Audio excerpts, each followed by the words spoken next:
តើបងប្អូនមករៀនធ្វើ Spanish rap ជាមួយខ្ញុំទាំងអស់គ្នាណា Hello ខ្ញុំប្រើស្ពៃពុយលេងណាបងប្អូនយកទៅស្រុះរួចហើយច្បាច់យកទឹកចេញហើយដាក់វា4ក្តាប់ដៃមក ใส่ข้าวโอ๊ตเข้าไป ដាក់អូត8ស្លាបព្រាបាយ ใส่นมเข้าไป ដាក់ទឹកដោះគោ14ស្លាបព្រាបាយបើបងប្អូនណាលាក់ស៊ីជាមួយទឹកដោះគោអាចប្រើទឹកសណ្តែកជំនួសវិញណាចុងក្រោយគេនេះដាក់ពងមាន់2គ្រាប់ហើយនឹងអំបិលមកច្បិចមកថ្ងៃនេះសើសាឡាអារម្មណ៍ល្អចេញពីរៀនមកឃើញម៉ាមីកំពុងតែធ្វើសូមម៉ាមីជួយធ្វើដែរ ingredient ដែលខ្ញុំប្រើថ្ងៃនេះធ្វើបាន wrap ចំនួន4ប្រទេសណាបើសិនបើបងប្អូនចង់ធ្វើ wrap ច្រើនជាងនឹងបងប្អូនគុណរូបមន្តតាមនឹងណាសម្រាប់ការធ្វើ wrap បងប្អូនបើកភ្លើងរឹមភ្លើងតិចតិចទៅបានហើយណាបើសិនបើប្រើជាចង្ក្រានអគ្គិសនីប្រើត្រឹមលេខ2ទៅបានហើយ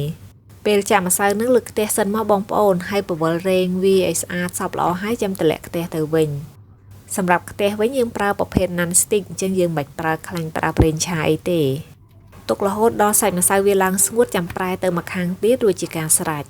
យើងធ្វើ wrap ខ្លួនឯងចេះវាល្អជាងយើងទិញគេបងប្អូនយើងទិញគេស្រាប់ភាគច្រើនគឺមានតែម្សៅទេបងប្អូនមើល wrap ខ្ញុំតំណងណាសាច់ឡើងទន់ឡើងអលាស់ហ្មងចង់មូលចង់បត់មិនក៏អត់លហែកដែរយកទៅខ្ចប់ដាក់សាឡាត់ដាក់សាច់ធ្វើ kebab ញ៉ាំនិយាយពីថាឆ្ងាញ់ណាស់បងប្អូនហើយមានប្រយោជន៍ដល់សុខភាពទៀតព្រោះវាសម្បូរ fiber សម្បូរ protein ហើយនិង calcium